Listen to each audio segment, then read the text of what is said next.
ଅଧ୍ୟାପକ ଗୌରହରି ମହାନ୍ତିଙ୍କର ଆଲେଖ୍ୟ ଆଜି ଦିନଟା ଭଲରେ କଟୁ ବୋଲି ସଭିଙ୍କ ପ୍ରାର୍ଥନା। ବିଶ୍ୱ ତ୍ରାଣକର୍ତ୍ତାଙ୍କ ଶରଣରେ ମନ କରୁ ଆରାଧନା। ବିଶ୍ୱାସର ବାତାୟନ ଆଙ୍କିବ ମୂର୍ଚ୍ଛନା, ହସୁଛି ସପନ ଫୁଲ ମନ ଆନମନା। ଆଜି ସନ୍ଦେହ କାଳିମା ନାଚେ ଦିବସ ରଜନୀ, ଛଳନାର ଛଦ୍ମବେଶ ଅଦ୍ଭୁତ ରାଗିଣୀ। ଅଭିମାନ ନେଇ ଆଣେ ନୂତନ ସରଣୀ, ଉଚ୍ଚାରଣ କଟୁଭାଷା ଶୁଭୁଛି ଧରଣୀ। ଆଜି ସଫଳତା ପାଇଁ ଅଜାଡ଼ି ପଡ଼ୁ ଆଶୀର୍ବାଦ, ଆଶା ପାଇଁ ଫଳିଯାଉ ଆଶିଷ ସମ୍ପଦ।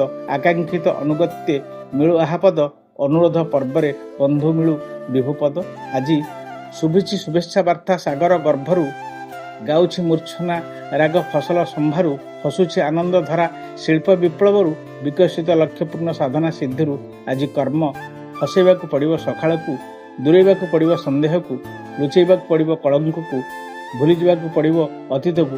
ଆଜି ଅନୁଶାସନ ଗ୍ରହଣ କରିବାକୁ ହେବ ଆଦରେ, ଅନାୟାସରେ ସତ୍ୟ ଗ୍ରହଣ କରିବାକୁ ପଡ଼ିବ ସଭାରେ, ଆଚରଣ ଗ୍ରହଣ କରିବାକୁ ହେବ ଦମ୍ଭରେ, ଆତିଥ୍ୟତା ବ୍ରତ ସଂଯମତା ଆଦରିବାକୁ ହେବ ଦାଣ୍ଡରେ। ଆଜି ଶୃଙ୍ଖଳିତ କରିବାକୁ ପଡ଼ିବ ଶୃଗାଳର ବୁଦ୍ଧି, ଆୟତ୍ତ କରିବାକୁ ହେବ ଧୈର୍ଯ୍ୟର ନିଧି। ସ୍ୱାର୍ଥ ସଂଜ୍ଞା ବୁଝୁ ବୁଝୁ ନେହୁ ଶାନ୍ତିର ସମାଧି, ସାନ୍ତ୍ୱନା ସୁବାସିତ ହେଉ ପୂଜ୍ୟ ପୂଜା ଆବଶ୍ୟକ ବିଧି। ଆଜି ଗୁରୁପୂଜା ଜ୍ଞାନଚର୍ଚ୍ଚା ପିତାମାତେ ଭକ୍ତି, ଦେବନୀତି ପିତୃ ପ୍ରୀତି, ପତିପତ୍ନୀ ଶକ୍ତି। ସାଧୁସଙ୍ଗ ମିତ୍ରରଙ୍ଗ ହଟାଉ ଆସକ୍ତି, ଧନପଣେ ମନ କ୍ଷଣେ ମାନ ପ୍ରତି ନୁଆଣ ବିରକ୍ତି।